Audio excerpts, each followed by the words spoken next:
Baytul Haromni va Ka'bani musulmon holda tavof qilishni qanchalar sog'indim-a. Suyunchi ber ey amir. Tez orada haj qilib Baytullohni tavof qilasan. Rasululloh bu yil haj qilishimizni amr qildilarmi? Ha. Abu Bakr Siddiqqa Baytul Haromni haj qiladiganlar uchun amirlik qilish vazifasi yuklatildi. Ya Alloh.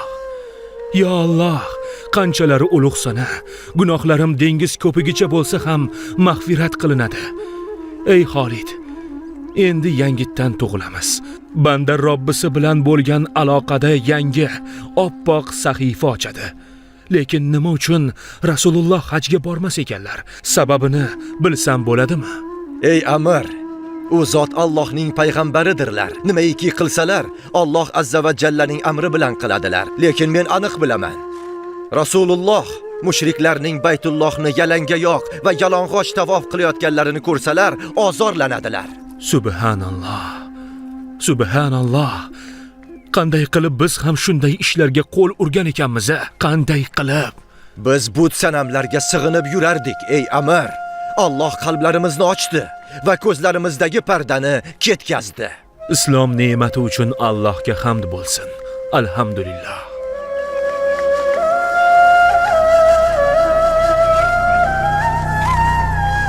Abu Bakr hojilarga amir bo'lib yo'lga chiqdi.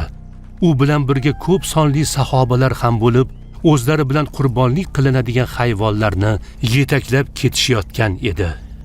Abu Bakr va u bilan birga haj tomon yo'lga chiqqan musulmonlarning safarlari chog'ida Tavba surasining avvalgi oyatlari nozil bo'ldi. Bu Allohdan va uning rasulidan mushriklarning siz ahdlashganlaringizga baroat ora ochiqligi e'lonidir.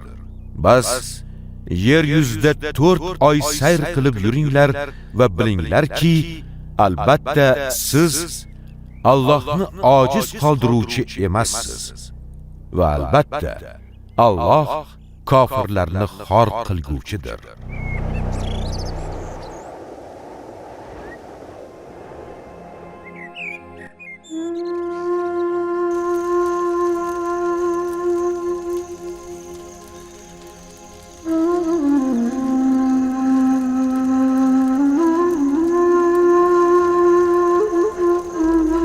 Nabiy sallallohu alayhi va sallam Ali ibn Abu Talibga odam yuborib, Tavba surasining avvalgi oyatlarini olib yo'lga chiqishni va Abu Bakrga yetib olishni tayinladilar.